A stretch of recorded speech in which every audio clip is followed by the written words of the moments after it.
Narayana municipal శాఖ మంత్రి CRDA building పూర్తి చేయాలని సీఎం చంద్రబాబు ఆదేశాలు ఇచ్చారు. మున్సిపాలిటీకి సంబంధించిన సిడిఎంఏ, టౌన్ ప్లానింగ్, టిడ్కో అన్ని సిఆర్డీఏలో ఉంటాయి. ADC Amaravati development corporation building కూడా సిఆర్డీఏలోనే ఉంటుంది. ఒకే బిల్డింగ్ లో అన్ని ఉంటే సమయం కలిసి వస్తుంది. హ్యాపీ నెస్ట్ 1200 ఇళ్లు కట్టాలని గతంలో అనుమతి తీసుకున్నాం. 1 గంటలోనే ఇళ్లు బుక్ చేసుకున్నారు. 12 టవర్లు, 1200 యూనిట్లకు 714 కోట్లు అప్పుడు అంచనా. ఇప్పుడు 930 కోట్లు అవుతుంది. బుక్ చేసుకున్న వారి కమిట్మెంట్ తప్పకూడదు అని టెండర్ పిలవబోతున్నాం. అందరికీ నమస్కారాలు. ఈరోజు సిఆర్డీఏ 37వ అథారిటీ మీటింగ్ యాక్చువల్గా ఈరోజు సీఎం గారి యొక్క ఆధ్వర్యంలో జరిగింది. దీంట్లో 3 విషయాలకు సంబంధించి ఈరోజు నిర్ణయాలు తీసుకోవడం జరిగింది. మొదటిది ఏంటంటే సిఆర్డీఏకి అడ్మినిస్ట్రేటివ్ బిల్డింగ్ 2014-19లోనే యాక్చువల్గా దానికి శాంక్షన్ ఇవ్వటం, కొంత కన్స్ట్రక్షన్ కంప్లీట్ చేయడం జరిగింది స్ట్రక్చర్. అయితే ఫర్దర్గా గత గవర్నమెంట్ దాని మీద ముందుకు పోలేదు.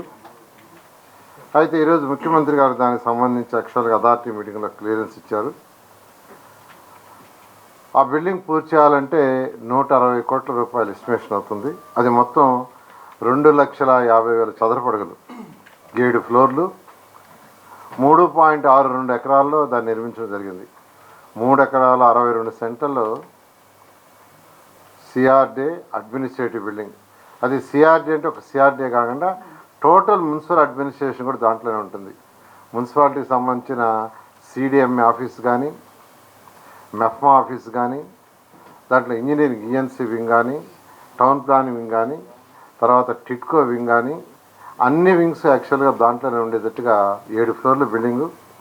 అందులో 2 ఫ్లోర్లు పైన మున్సిపల్ వాళ్ళకి ఇస్తున్నారు, 3 ఫ్లోర్లు సిఆర్డీఏ, మరొక ఫ్లోర్ ఏడీసీ, గ్రౌండ్ ఫ్లోర్ మొత్తం కంప్లీట్గా రిసెప్షన్ దానికి. ఆ విధంగా దీనికి ఈరోజు శాంక్షన్ ఇచ్చారు.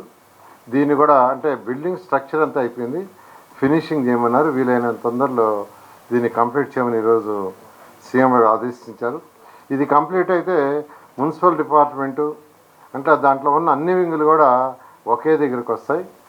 ప్రజలు కూడా వాళ్ళ పనులు ఏదైనా ఉండి ఇబ్బందులు ఉంటే ఒకే దగ్గరికి రావటం వల్ల ప్రజలకు సౌకర్యంగా ఉంటుంది అనే ఉద్దేశంతో ఈ విధంగా టేకప్ చేయడం జరిగింది. ఈరోజు నేను మంత్రిగా మార్నింగ్ సిడిఎంఏ ఆఫీస్కి పోతున్నా 9 to 11 తర్వాత సెక్రటరియట్కి వస్తుండా. ఆ తర్వాత ఈవినింగ్ 3-4 o'clock సిఆర్డీ ఆఫీస్కి పోతుండా. అదేవిధంగా నేను ఎక్కడికి పోతే అక్కడికి మా ఆఫీసర్లు సెక్రటరీ కావచ్చు, కమిషనర్ గారు వస్తున్నారు. ఆ టైం వేస్ట్ కాకుండా, ఇబ్బంది కాకుండా, ప్రజలకు ఇబ్బంది కాకుండా ఒకే దగ్గర ఉంటే ప్రజలకు అడ్మినిస్ట్రేషన్ సౌకర్యంగా ఉంటుందని ముఖ్యమంత్రి గారు ఆదేశించడం, దాని మీద ఈ బిల్డింగ్కి యాక్చువల్గా ఫినిషింగ్ చేయమని యాక్చువల్గా ఆదేశించారు. ఇది వీలైనంత తొందరలో కంప్లీట్ చేసి మొత్తం డిపార్ట్మెంట్ ఇక్కడికి మార్చడం జరుగుతుంది. తర్వాత హ్యాపీ నెస్ట్ అని యాక్చువల్గా ఒక 1200 అపార్ట్మెంట్లు, 1200 హౌసెస్ యూనిట్స్ కట్టాలని చెప్పి ఆ రోజు యాక్చువల్గా గతంలో అథారిటీలో పర్మిషన్ తీసుకొని దానికి ఆన్లైన్లో పిలిస్తే కేవలం 1 గంటలోనే అన్నీ ఫిల్ అయిపోయినాయి. 1 గంట లోపలే 1200 హౌసెస్ని బుక్ చేసుకున్నారు. అయితే దాన్ని స్టార్ట్ చేసే లోపల ప్రభుత్వం పోవటం, గత ప్రభుత్వం పూర్తిగా దాన్ని వదిలేసింది. ఇది అప్పుడు 700 కోట్లతో సుమారుగా దాన్ని యాక్చువల్గా ఆ రోజు ప్రపోజ్ చేశాము.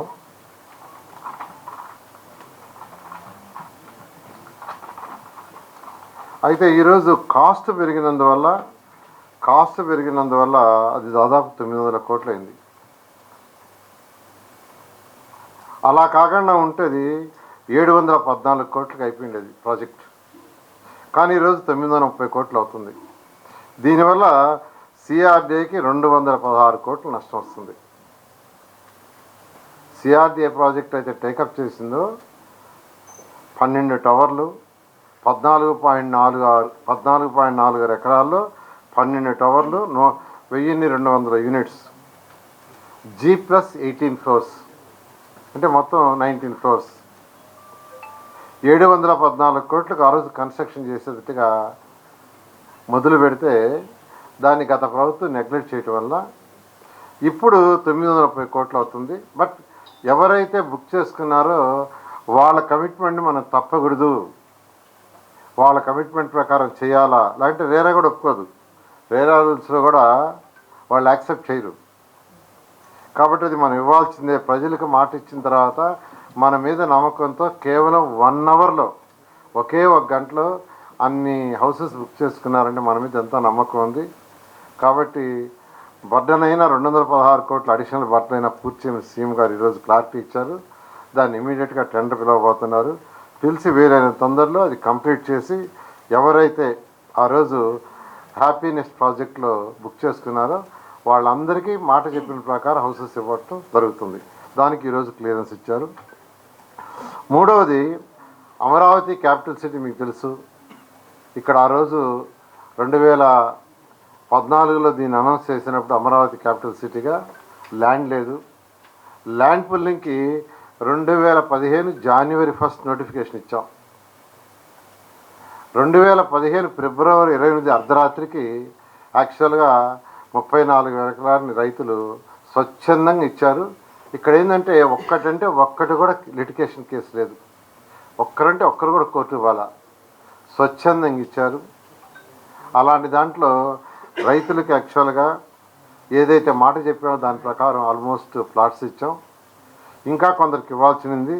ఈ లోపల యాక్చువల్గా గవర్నమెంట్ మారటం జరిగింది. అయితే గవర్నమెంట్ రాగానే ఎవరెవరు ఫ్లాట్లు ఇవ్వాలో అవి ఇవ్వమని అధికారులకు ఆదేశించాం. వాళ్ళు ఆ ప్రాసెస్లో ఉన్నారు. వీలైనంత తొందరలో అందరికీ కంప్లీట్గా చేస్తారు. అయితే కొద్దిమంది అప్పుడు ల్యాండ్ పూలింగ్కి ఇవ్వలేదు, ఇప్పుడు ల్యాండ్ పూలింగ్కి ఇస్తా అంటున్నారు. అయితే మాకు ల్యాండ్ ప్లాట్లు ఎక్కడ ఇస్తారని అడుగుతున్నారు. అంతకుముందు అయితే లేఅవుట్ డిజైన్ చేసినప్పుడు లాటరీ వేసి ఇచ్చారు సార్. ఇప్పుడు అందరూ రావట్లేదు కదా ఒకేసారి, ఒక్కొక్కరు వస్తున్నాం కదా. మాకు ఎలా అంటే ఒకటే చెప్పాం, ఎవరైతే ఫస్ట్ వస్తారో, ఫస్ట్ ల్యాండ్ పూలింగ్కి ఇస్తారో వాళ్ళు ఉన్న సైట్లలో ఫస్ట్ ప్రిఫరెన్స్ వాళ్ళకి ఇస్తామని చెప్పడానికి ఈరోజు అథారిటీ మీటింగ్లో పెట్టాము. దానికి అథారిటీ మీటింగ్లో ముఖ్యమంత్రి గారు యాక్చువల్గా దానికి గ్రీన్ సిగ్నల్ ఇచ్చారు. కాబట్టి రైతు సోదరులు ఎవరైతే ఇంతవరకు ల్యాండ్ పుల్లింగ్కి ముందు వస్తారో వీలైనంత వరకు ఆ విలేజ్లోనే ఉన్న ప్లాట్లలో వాళ్ళకి అలాట్ చేసేదానికి ఫస్ట్ ప్రయారిటీ ఇస్తామని రైతు సోదరులందరికీ తెలియజేస్తున్నాను. వాళ్ళే అడిగారు, సార్ మా ప్లాట్లు ఇస్తాం, మీరు మళ్ళీ తీసుకుని మాకు అక్కడే ఇస్తే ఎట్లా, కాబట్టి మాకు అక్కడే ఇవ్వండి, ముందు ఇచ్చిన వాళ్ళకి ఫస్ట్ ప్రయారిటీ ఇవ్వండి అని రైతులు అడిగారు. దాని మీద అథారిటీలో మీటింగ్లో అడగటం చేయటం జరిగింది. ఈ విధంగా ఈ యొక్క సిఆర్డీఏ మీటింగ్ జరిగింది. అంతేకాకుండా యాన్యుటీ లాస్ట్ ఇయర్ కూడా గత ప్రభుత్వం ఇవ్వాల 175 కోట్లు ఇవ్వాలి. ఈ ఇయర్ మళ్ళీ 225 కోట్లు యాన్యుటీ ఇవ్వాలి. ముఖ్యమంత్రి గారిని అడిగాం. ఫస్ట్ ఒక ఇన్స్టాల్మెంట్ లాస్ట్ ఇయర్ ఇవ్వాల్సింది ఇమీడియట్గా ఇవ్వమని ఫైనాన్స్ డిపార్ట్మెంట్కి ఆదేశించారు. వచ్చే నెల అంటే సెప్టెంబర్ 15 లోపల లాస్ట్ ఇయర్ ఇవ్వాల్సిన 175 కోట్ల యాన్యుటీ రైతులకు ఇవ్వడం జరుగుతుంది. అయితే ఈ 225 ఈ సంవత్సరం కూడా కొద్దిగా ఖజానా చూసుకుని, ఖజానా అంతా ఖాళీ అయిపోయింది, అంతా అడ్జస్ట్మెంట్సే, ఎక్కడికక్కడ మ్యాచింగే. ఫైనాన్స్ సెక్రటరీకి అయితే సీఎం గారు ఈ నెలలోనే ఇచ్చేయమంటే రేపు 1వ తేదీ పెన్షన్స్ ఇవ్వాలి సార్. ఆ పెన్షన్స్ ఇచ్చిన తర్వాత నెక్స్ట్ కలెక్షన్స్ రాగానే అడ్జస్ట్ చేసి ఫస్ట్ వీళ్ళకే ఇస్తామన్నారు. ఈ విధంగా ఈరోజు ప్రతిదీ అడ్జస్ట్ చేసి ఇవ్వాల్సి వస్తుంది. అందువల్ల రైతు సోదరులందరికీ మరొకసారి చెప్తున్నాను, వీలైనంత తొందరలో ఈ రెండవ తేదీ అయితే ఇవ్వాలో ఈ సంవత్సరం పెండింగ్ది దాన్ని కూడా ఇవ్వటం జరుగుతుందని కొద్దిగా ఓపిక పట్టమని నేను అందరిని రిక్వెస్ట్ చేస్తున్నా. మరొకటి metro, Vijayawada and Visakhapatnam metro రైలుకు సంబంధించి రీఆర్గనైజేషన్ యాక్ట్లో పొందుపరిచారు. రాష్ట్రాలు విడిపోయినప్పుడు రీఆర్గనైజేషన్ యాక్ట్ 2014 దాంట్లో దీన్ని పెట్టడం జరిగింది. దీని మీద గతంలో చాలా ఎక్సర్సైజ్ చేసి యాక్చువల్గా కేంద్రానికి పంపించాము. అయితే కేంద్రం అప్పుడే మేము కొత్త పాలసీలు ఇస్తున్నాము, పాలసీ తెచ్చిన తర్వాత మీరు మళ్ళీ అప్లై చేయమని ఆపారు. అయితే ఇంతలేక ప్రభుత్వం మారింది. అయితే మళ్ళీ దీన్ని ఇమీడియట్గా టేకప్ చేయమని ముఖ్యమంత్రి గారు ఆదేశించారు. దాని మీద మళ్ళీ యాక్చువల్గా దీని మీద రీడిజైన్స్ అవన్నీ ప్లాన్ చేశారు. విజయవాడ తీసుకుంటే అది ఫేజ్ 1 ఫేజ్ 2. విజయవాడ ఫేజ్ 1 38.4 కిలోమీటర్లు, ఫేజ్ 2 27.8 కిలోమీటర్లు. ఫేజ్ 1లో పండిట్ నెహ్రూ బస్ స్టాండ్ నుంచి ఆ గన్నవరం ఎయిర్పోర్ట్ దాకా. ఫేజ్ 2 వచ్చి Amaravati capital city. Phase 1 phase 2 రెండు యాక్చువల్గా ఫేజ్ 1 అయితే 11,000 కోట్లు అవుతుంది, ఫేజ్ 2 14,000 కోట్లు అవుతుంది, మొత్తం 25,000 కోట్లు అవుతుంది. దీని మీద ముఖ్యమంత్రి గారు ఫేజ్ 1కి సంబంధించి ఫస్ట్ ప్రాజెక్ట్ చేసి కేంద్రానికి సబ్మిట్ చేయమన్నారు. అదేవిధంగా విశాఖపట్నం మెట్రో కారిడార్ తీసుకుంటే అది ఫేజ్ 1 ఫేజ్ 2 ఉంది. ఫేజ్ 1 వచ్చి 46.23 కిలోమీటర్లు, 46.23 కిలోమీటర్లు. అది కొమ్మాడి దగ్గర నుంచి స్టీల్ ప్లాంట్ వరకు, Kommadi to steal plant. Phase 2 వచ్చి కొమ్మాడి నుంచి భోగాపురం ఎయిర్పోర్ట్ వరకు, అది 30.67 కిలోమీటర్లు. ఫేజ్ 1కి 11,000 కోట్ల 400 అవుతుంది, ఫేజ్ 2కి 5,700 కోట్లు అవుతుంది. ఇక్కడ కూడా ముఖ్యమంత్రి గారు ఫేజ్ 1కి ఎస్టిమేషన్స్ తయారు చేసి సెంట్రల్ గవర్నమెంట్కి పంపించి దాన్ని ఫాలోఅప్ చేయమన్నారు. మరొక 15 డేస్లో దీనికి సంబంధించి ఫేజ్ 1కి సంబంధించి ఆల్రెడీ చేస్తుండారు. రీసెంట్గా మెట్రో వాళ్ళు చేశారు. దాన్ని మళ్ళా సీఎం గారు చెప్పిన డైరెక్షన్ ప్రకారం ఈ రెండిట్లో ఫేజ్ 1 మెట్రోకి సంబంధించి ప్రాజెక్ట్ కంప్లీట్గా చేసి కేంద్ర ప్రభుత్వానికి పంపించి, వాళ్ళు యాక్చువల్గా 4 పాలసీలు ఉన్నాయి వాళ్ళ దగ్గర 4 పాలసీలు పెట్టారు.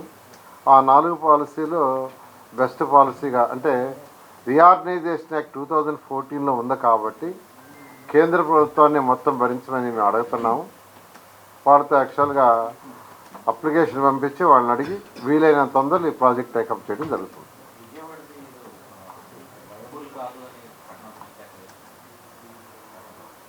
అంటే యాక్చువల్గా ఏంటంటే ఈ రెండు స్టడీ చేయమన్నారండి. ఇప్పుడు భారతదేశంలో చిన్న చిన్న సిటీలో ఇప్పుడు విజయవాడ యాక్చువల్గా మనకు ఈరోజు అంటే 2011 ప్రకారం 10 lakhs పాపులేషన్, ఈరోజు దాదాపు మోర్ దెన్ 14 lakhs ఉంటుంది.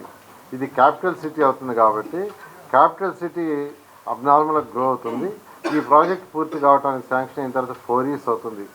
ఆ టైంకి సిటీలో పాపులేషన్ ఎక్కువ ఉంటుంది కాబట్టి ఇది వైబుల్ అవుతుందని ఆ విధంగా యాక్చువల్గా ఎస్టిమేషన్ చేయడం జరిగింది.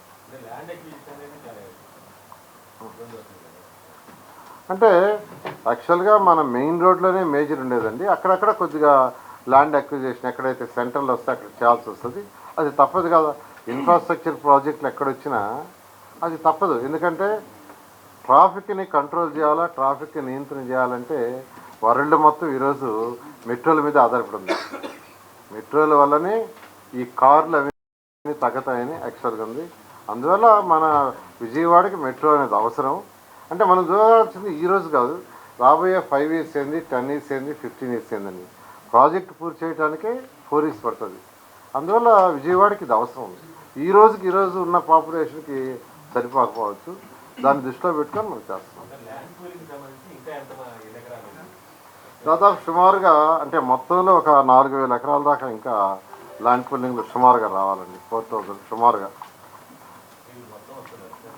3,550 ఎకరాలు, 3,551 ఎకరాలు ఇంకా అన్ని విలేజ్లు అంతా కలిసింది. ఈ మధ్య రీసెంట్గా దాదాపు ఒక 120 ఎకరాల దాకా యాక్చువల్గా రైతులు ఇచ్చారు. రోజు వస్తున్నారు, యాక్చువల్గా రోజు వచ్చి ఇస్తున్నారు. అయితే సిఆర్డీ ఆఫీసులో అన్ని ఆఫీసులు ఓపెన్ కాలేదు. అది ఆల్రెడీ రిజిస్ట్రేషన్ ఆఫీస్కి యాక్చువల్గా లెటర్లు రాస్తున్నారు. వాళ్ళు యాక్చువల్గా వీలైన తొందరలో సెట్ చేస్తారు. సెట్ చేస్తే ల్యాండ్ పూలింగ్ వీలైతే అంటే 11 ఆఫీసులు, మొత్తం 29 ఆఫీసుల్లో 11 ఆఫీసులను యాక్చువల్గా ఎస్టాబ్లిష్ చేసేదాకా ఆర్టిస్తున్నారు.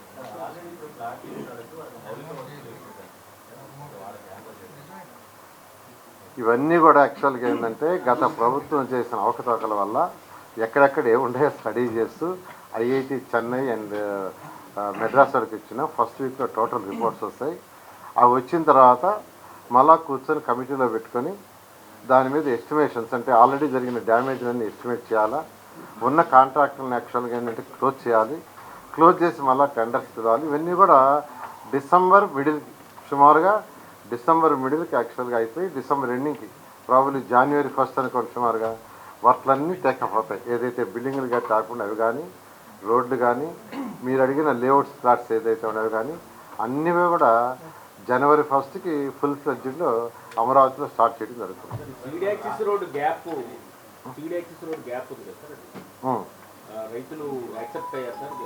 వాళ్ళే యాక్చువల్గా ఈ మధ్య కొంతమంది రైతులు ఇచ్చారు, పెనుబాక ఉండమంది వాళ్ళు యాక్చువల్గా ఇస్తూ ఉండారు, మాట్లాడుతున్నాం. ఎంతమంది ఇస్తే అంతమంది తీసుకుంటాం, రిమైనింగ్ ల్యాండ్ అక్విజిషన్లో పడుతుంది. ఆ కరకట్ట రోడ్డు కూడా యాక్చువల్గా టెండర్లు రెడీ అవుతున్నాయి యాక్చువల్గాను.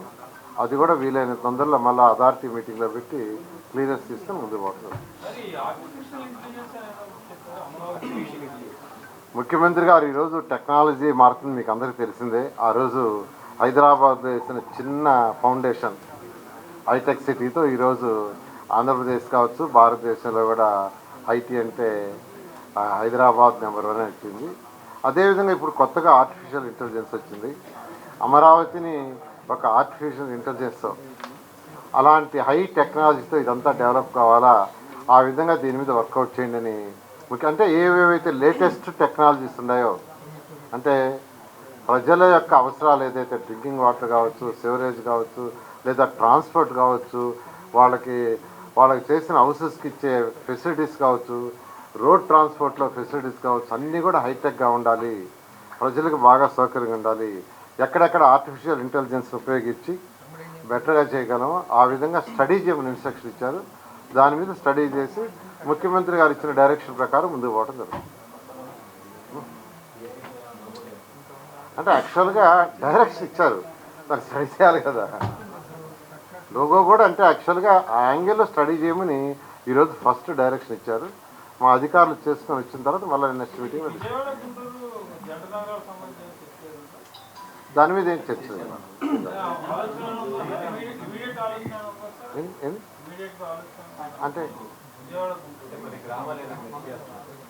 అంటే యాక్చువల్గా ఫ్యూచర్ మాస్టర్ ప్లాన్ కూడా ఏంటంటే, మాస్టర్ ప్లాన్ కూడా హైదరాబాద్లో ఎట్లయితే హైదరాబాదు, సికింద్రాబాద్, సైబరాబాద్ ఇలా ఉందో, అదేవిధంగా చుట్టుపక్కల రంగారెడ్డి అంతా కలిసిపోయిందో, అసలు మాస్టర్ ప్లాన్ డిజైన్ చేసేటప్పుడు వాడికి ఇచ్చిన ఇన్స్ట్రక్షన్ ఏంటంటే, ఇటు గుంటూరు, ఈ యొక్క అమరావతి క్యాపిటల్ సిటీ, మంగళగిరి, విజయవాడ ఇదంతా ఒక మెగా సిటీ కావాలి అనే దాంతోనే డిజైన్ చేసింది.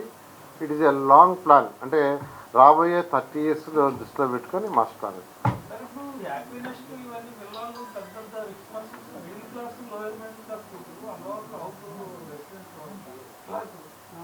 అవి కూడా చేస్తాం.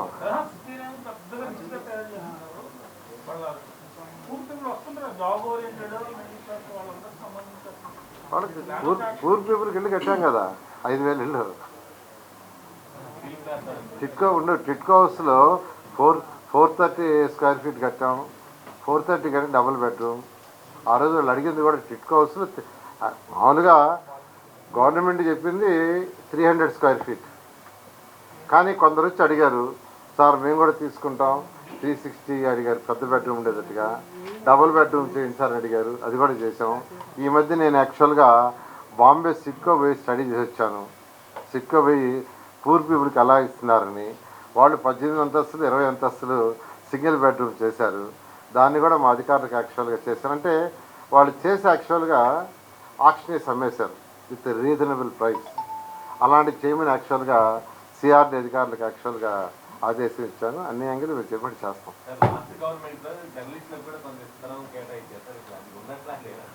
మీకు ఏదైతే లాస్ట్ గవర్నమెంట్లో సీఎం గారు మాట ఇచ్చారో, ఎవరెవరికి ఏ మాట ఇచ్చారో తూచా తప్పకుండా చేస్తాం. Okay, thank you.